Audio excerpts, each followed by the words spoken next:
नमस्कार, जय हिंद। मेरा नाम है पूजा गिरीश और आप सभी का स्वागत है 10 मिनट शो में। आज हम हिस्ट्री का एक बहुत ही इंपॉर्टेंट टॉपिक लेकर आए हैं, वैदिक काल, है ना। पिछले लेक्चर में हमने हड़प्पा सभ्यता के बारे में देखे थे और इस लेक्चर में हम वैदिक काल के जितने भी इंपॉर्टेंट क्वेश्चंस होते हैं, टॉप 50 क्वेश्चंस, उनको सॉल्व करेंगे। लेकिन उससे पहले हम वैदिक काल की कुछ इंपॉर्टेंट ट्रिक्स भी देखेंगे कि कैसे उन्हें याद रखना है ना। तो चलिए शुरुआत करते हैं। सबसे पहले देखिए, आपको पता है 4 वेद होते हैं, ऋग्वेद, सामवेद, यजुर्वेद और अथर्ववेद, है ना।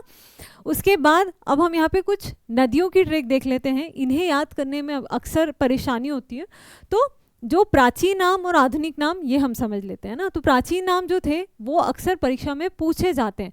कैसे? देखिए, सतलज, चिनाब, रावी, व्यास, झेलम, सिंधु और सरस्वती, ये वो 7 नदियाँ थी जिनका सबसे ज़्यादा महत्व था वैदिक काल में। और सप्त सैंधव प्रदेश के नाम से भी हम जानते थे वैदिक काल का जो क्षेत्र था। क्यों? क्योंकि वहाँ पे उस क्षेत्र में 7 नदियाँ बहती थी, है ना, इसीलिए। तो ये जो 7 नदियां हैं, इनके प्राचीन नाम हम याद करेंगे। सबसे पहले देखिए सतलुज। तो सतलुज जो है शतुद्री, सतलुज शतुद्री, देखिए दोनों में सत सत आता है, इसलिए आप इसे याद रख सकते हैं, सतलुज और शतुद्री। उसके बाद चिनाब की बात करें तो चिनाब, और चिनाब का प्राचीन नाम क्या था? आस्किनी, है ना। तो आप इसको कैसे याद रख सकते हैं? चिनाब से चीन और आस्किनी मतलब आशिकी नहीं, ठीक है। चीन से आशिकी नहीं हो सकती, है ना, तो चीन आस्किनी। उसके बाद रावी, पुरुषनी। तो रवि नाम का जो व्यक्ति है वो एक कौन है? पुरुष, ठीक है। तो रावी, पुरुषनी। उसके बाद व्यास की बात करें, व्यास विपाशा। विपाशा जो है उसका सरनेम क्या है? व्यास है। इस तरीके से आप याद कर सकते हैं। झेलम की बात करें तो झेलम और वितस्ता। झेलम का प्राचीन नाम था वितस्ता। तो वितस्ता मतलब हम जो है सस्ता, ठीक है। वितस्ता से आप याद रख सकते हैं सस्ता, और सस्ते सामान को झेल सकते हैं। ज़्यादा महंगा जो है आज के समय में झेलना बड़ा मुश्किल है ना।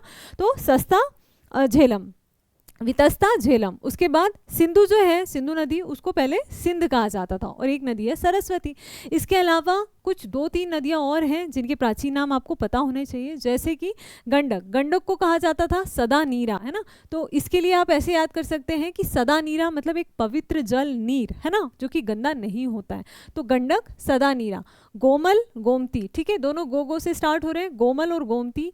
काबुल और कुंभा, ठीक है, काबुल कुंभा। इसको ऐसे याद कर सकते हैं कि कुंभ में कोई बुलाता नहीं है, आप अपनी मर्जी से जाते हैं, तो काबुल कुंभा, ठीक।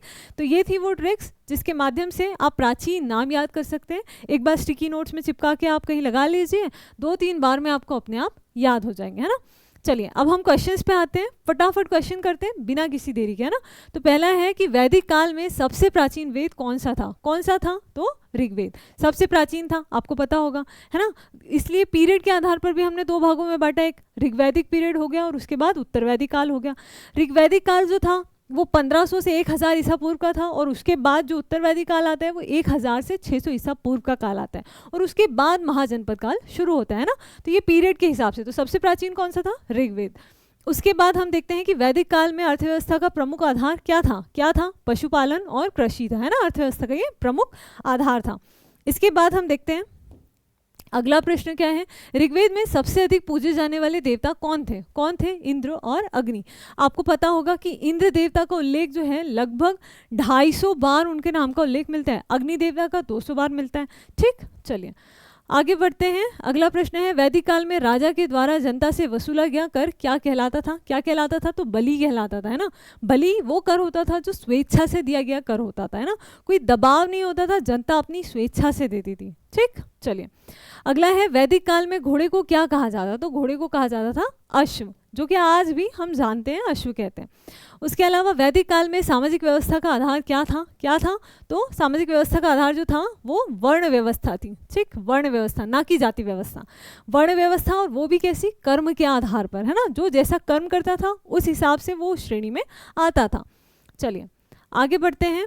वैदिक काल में शिक्षा का प्रसार किस माध्यम से होता था? और किस माध्यम से होता था? तो मौखिक परंपरा के आधार पर होता था, परंपरा के द्वारा। उस समय पे ऐसी कोई लिपि नहीं थी, है ना। मौखिक रूप से गुरु जो है वो ज्ञान देते थे, और उसके बाद शिष्य जो है वो उसे लिखते थे।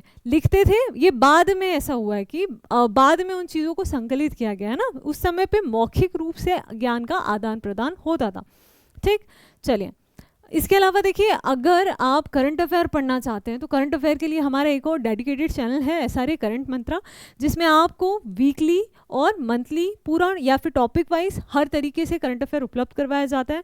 और डेली जो करंट टॉपिक्स होते हैं वो शॉर्ट्स के माध्यम से भी बहुत ही अच्छे तरीके से उपलब्ध करवाए जाते हैं। ठीक, तो अगर आप इस चैनल को एक बार देखिए ज़रूर, और अगर आप करंट अफेयर की तैयारी कर रहे हैं तो इसे बिना किसी देरी के सब्सक्राइब कीजिए, लिंक आपको डिस्क्रिप्शन में मिल जाएगी। चलिए शुरुआत करते हैं। अगला, वैदिक काल में गविष्टि शब्द का प्रयोग किसके लिए किया जाता था? किसके लिए किया जाता था? तो गविष्टि जो है वो युद्ध के लिए किया जाता था, है ना। चलिए अगला है, उत्तर वैदिक काल में कौन सी धातु का उपयोग प्रचलित हो गया था? कौन सी धातु का? उत्तर वैदिक काल की बात हो रही है यहाँ पे, है ना। तो याद रखिएगा, लोहे का प्रयोग प्रचलित हो गया था। लोहे का विकास, लोहे की खोज जो है वो उत्तर वैदिक काल में की गई थी, और लोहे की खोज के बाद ही जो है कृषि में क्रांति हुई, बड़े बड़े उद्योगों की स्थापना हुई, और फिर महाजनपद काल शुरू होता है ना। तो महाजनपद काल में लोहे का बहुत बड़ा योगदान है। ठीक, चलिए आगे बढ़ते हैं। वैदिक काल में राजा की शक्ति पर नियंत्रण रखने वाली संस्थाएं कौन सी थी? तो कौन सी थी? सभा और समिति। ये दो संस्थाएं जो थी वो राजा की शक्ति पर नियंत्रण रखती थी। अगला है, वैदिक काल में दुहिता शब्द का प्रयोग किसके लिए होता था? तो पुत्री के लिए होता था। ठीक, अगला है, वैदिक काल में मरुद कौन थे? तो मरुद जो थे वो तूफान के देवता हुआ करते थे, है ना। और युद्ध के देवता कौन थे? इंद्र थे। चलिए अगला है, ऋग्वेद में किस नदी को सबसे पवित्र माना गया है? कौन सी नदी है? तो सरस्वती नदी। सरस्वती वो नदी है जिसको सबसे ज़्यादा पवित्र माना गया है, और सबसे ज़्यादा उल्लेख जो है वो सिंधु नदी का किया गया है। ठीक, चलिए आगे है, वैदिक काल में शतमान क्या है? ये क्वेश्चन बहुत इंपॉर्टेंट है। कई बार क्वेश्चन जो है घुमा फिरा के आ जाता है, लेकिन आपको पता होना चाहिए कि शतमान जो है वो एक वजन की इकाई है। ठीक, क्या है? वजन की इकाई है। इसके अलावा वैदिक काल में गोमत किसे कहा गया है? किसे कहा गया है वैदिक काल में? जो गायों का मालिक होता था उसको गोमत कहा जाता था, है ना। चलिए, वैदिक काल में पुरु और भरत क्या थे? तो ये जो थी जनजातियां थी, कबीलों के नाम से भी इनको जाना जाता था, और इनका उल्लेख जो है वो 7वें मंडल में मिलता है हमको, ठीक, ऋग्वेद के। इसके अलावा वैदिक काल में शिक्षा शुल्क लिया जाता था? हाँ, नहीं। ठीक, तो इस समय पे नहीं लिया जाता था ना, शिक्षा के लिए कोई शुल्क नहीं होता था। अगला है, वैदिक काल में वर्ण शब्द का उल्लेख कहाँ मिलता है? कहाँ मिलता है वर्ण शब्द का उल्लेख? तो ऋग्वेद में मिलता है। ठीक, और ऋग्वेद के 10वें मंडल में, है ना। चलिए आगे बढ़ते हैं। उत्तर वैदिक काल में कौन सा शासन प्रणाली लोकप्रिय थी, और कौन सी थी? वंशानुगत राजतंत्र। ये चीज़ आप अच्छे से याद कर लीजिए, बहुत बार आया है ये प्रश्न, है ना। चलिए, वैदिक काल में गायत्री मंत्र किस देवता को समर्पित था? तो सावित्री देव को समर्पित था। ऋग्वेद के 3रे मंडल में इसका उल्लेख मिलता है। और वैदिक काल में जो गायत्री मंत्र था उसकी रचना किसके द्वारा की गई थी? तो विश्वामित्र के द्वारा की गई थी, है ना। चलिए, वैदिक काल में विदत क्या था? तो विदत जो था, ये विदत एक धार्मिक अनुष्ठान, जनजातीय सभा हुआ करती थी। ठीक, तो जनजातीय सभा जो थी उसको विदत कहते थे। जैसे कि हमें पता है कि 4 अलग अलग हुआ करती थी, जैसे सभा, समिति, विदत और गण, है ना। तो उसी में से एक विदत थी। इसके अलावा वैदिक काल में सप्त सिंधु क्षेत्र में कौन सी नदियाँ शामिल थी? जैसे मैंने आपको स्टार्टिंग में बताया कि सप्त सिंधु क्षेत्र वो था जहाँ पे 7 नदियाँ बहती थी, और कौन सी नदियाँ थी? तो वो सिंधु और उसकी सहायक नदियाँ थी। कौन कौन सी नदियाँ आती है इसमें? सिंधु आती है, ठीक, उसके बाद झेलम, चिनाब, रावी, व्यास, सतलज और सरस्वती, ये 7 नदियाँ इसमें आती हैं। ठीक, चलिए, वैदिक काल में ऋषि किसे कहा जाता है? तो ऋषि जो कवि और दृष्टा हुआ करते थे उन्हें ऋषि कहा जाता था। इसके अलावा वैदिक काल में यज्ञ का मुख्य उद्देश्य क्या था? यज्ञ का मुख्य उद्देश्य था देवताओं को प्रसन्न करना, है ना। चलिए, वैदिक काल में पंचजन से क्या तात्पर्य है? तो पंचजन 5 आर्य जनजाति हुआ करती थी, इन्हीं को पंचजन कहा जाता है। इसका उल्लेख जो है वैदिक काल के ऋग्वेद के 7वें मंडल में भी मिलता है, जहाँ पे दशराग का युद्ध हुआ था, ठीक, और रावी नदी के किनारे पे हुआ था। अगर आपने पढ़ा होगा तो बहुत सारी चीज़ें जो एक एक टॉपिक जो है बहुत सारे पॉइंट्स खोलता जाता है ना। चलिए आगे बढ़ते हैं। वैदिक काल में राजन्य किस वर्ण से संबंधित था? किस वर्ण से? राजा की बात हो रही है, राजन्य, है ना, तो ये क्षत्रिय वर्ण से संबंधित था। अगला है, वैदिक काल में निष्क क्या था? तो निष्क सिक्का या आभूषण को कहा जाता था, है ना। ये बहुत ही इंपॉर्टेंट है, बहुत बार आया है, यूपीएससी में भी आया है, एसएससी, रेलवे, कई बार ये प्रश्न है ना, तो आपको याद रखना है सिक्का या आभूषण। उसके अलावा वैदिक काल में अपाला कौन थी? तो अपाला जो थी एक वैदिक ऋषिका थी, है ना। ऋग्वैदिक काल में कुछ बहुत ही विदुषी जो है ऋषि कन्याएं हुआ करती थी, या फिर हम कहें कि ऋषिकाएं हुआ करती थी, जिनका नाम था, एक का अपाला, ठीक है, लोपामुद्रा, ये सब इनके नाम थे, ठीक है, अपाला, लोपामुद्रा। इसके अलावा हम देखते हैं कि वैदिक काल में 10 राजाओं का युद्ध किस नदी के किनारे हुआ था। अभी हमने देखा किस नदी के, पुरुषनी, रावी नदी के किनारे हुआ था, जिसका पुराना नाम क्या है, पुरुषनी नदी है। चलिए आगे बढ़ते हैं। उत्तर वैदिक काल में कौन सा यज्ञ प्रसिद्ध था? कौन सा यज्ञ प्रसिद्ध था? तो राजसूय यज्ञ, आपने नाम सुना होगा। अगला है वैदिक काल में सोम क्या था? तो सोम जो था एक पेय पदार्थ हुआ करता था, सोम, है ना। और सोम का उल्लेख जो है हमें वैदिक काल में नवे मंडल में मिलता है ना, सोमदेव का उल्लेख मिलता है। ठीक, चलिए आगे बढ़ते हैं। वैदिक काल में गणा का अर्थ क्या है? गण, ठीक, तो ये वही सभा, समिति, विदत, गण, है ना। तो ये क्या हुआ करता था? एक समूह या सभा हुआ करता है। ठीक, चलिए वैदिक काल में अश्वमेध यज्ञ का उद्देश्य क्या था? अश्वमेध यज्ञ का उद्देश्य था राजा की शक्तियाँ प्रदर्शन करना। अगर आपने पहले रामायण महाभारत वगैरह देखी होगी तो उसमें आपने देखा होगा कि राजसूय यज्ञ किया जाता था, है ना। तो क्यों किया जाता था? क्योंकि राजा जो है वो अपनी शक्तियों का प्रदर्शन कर सके। चलिए इसके अलावा किस वैदिक देवता को यज्ञों का देवता कहा गया है? किसे कहा गया है यज्ञों का देवता? तो अग्नि देवता को यज्ञों का राजा कहा गया है ना, यज्ञों का देवता कहा गया है। ठीक, चलिए आगे बढ़ते हैं। ऋग्वेद में कुल कितने सूक्त हैं? कितने सूक्त हैं? तो 1028 सूक्त हैं, 10 मंडल 1028 सूक्त। अगला प्रश्न है कि वैदिक काल में राजा का चुनाव कौन करता था? कौन करता था? तो सभा, समिति, ब्राह्मण या सेनापति? तो समिति करती थी, है ना। ये चीज़ आपको याद रखनी है क्योंकि कंफ्यूजन हो जाता है सभा, समिति, विदत और गण में। तो कौन करता था? समिति करती थी। किस वेद में संगीत संबंधी सामग्री मिलती है? किस में मिलती है? सामवेद में मिलती है और इसी में 7 सुरों का भी उल्लेख मिलता है। वैदिक काल में ब्रह्मचारी किस आश्रम का हिस्सा था? किस आश्रम का था? तो सीधी सी बात है ब्रह्मचर्य। ठीक, वहाँ पे वैदिक काल में जो थे 4 आश्रम हुआ करते थे, ब्रह्मचर्य, गृहस्थ, वानप्रस्थ और फिर संन्यास। तो जो ब्रह्मचारी हैं वो ब्रह्मचर्य आश्रम का हिस्सा हुआ करते थे। फिर हमने देखा कि वेदों की भाषा क्या थी? तो वेदों की भाषा संस्कृत थी। अगला है वैदिक समाज में स्त्रियों की स्थिति कैसी थी? तो स्त्रियां जो थी वो स्वतंत्र एवं सम्मानजनक थी और सभा, समिति में भी भाग लिया करती थी। उपनयन संस्कार होता था, शिक्षा का अधिकार था उनको, तो काफ़ी अच्छी स्थिति थी उनकी, है ना।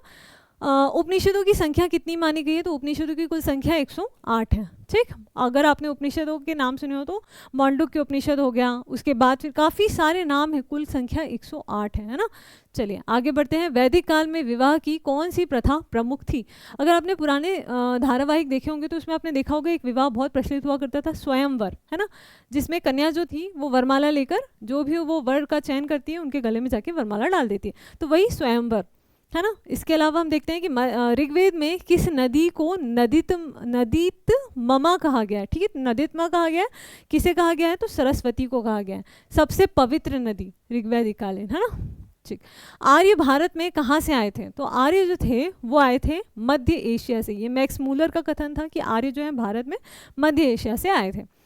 इसके अलावा ऋग्वेद में वर्ण व्यवस्था आधारित थी। किस पर आधारित थी? तो ये व्यवसाय पर आधारित थी, है ना, जन्म पर आधारित नहीं थी, व्यवसाय पर आधारित थी। बाद में उत्तर वैदिक काल में हम देखते हैं कि वो जन्म पर आधारित हो गई। और इसका उल्लेख कहाँ पे मिलता है? तो ऋग्वेद के 10वें मंडल में हमको इसका उल्लेख मिलता है। अब हम देखते हैं नासत्य और दस्र किन वैदिक देवताओं के नाम हैं? किसके नाम हैं? अश्विनी कुमार के नाम हैं। चलिए अगला है वैदिक काल में किस धातु का सबसे पहले प्रयोग हुआ? तो सबसे पहले प्रयोग की बात हो रही है और सबसे पहले प्रयोग हुआ था तांबे का, और उत्तर वैदिक काल में खोज होती है लोहे की, है ना।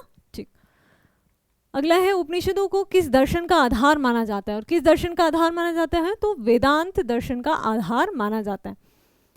अगला है वैदिक काल में बलि शब्द का प्रयोग किसके लिए होता था? ये प्रश्न हमने पहले भी देखा था। बलि जो होता था वो राजा को जो कर दिया जाता था वो बलि कहलाती थी। यहाँ पे कोई पशु बलि नहीं है, कर को बलि कहा गया है यहाँ पे, है ना।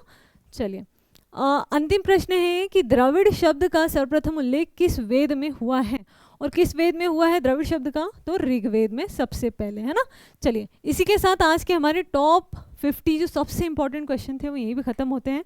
करंट अफेयर के लिए भी मैंने आपको चैनल बता दिया है, इसे एक बार ज़रूर देखिए, इसमें बहुत अच्छा कंटेंट जो है हम आपको उपलब्ध करवाते हैं।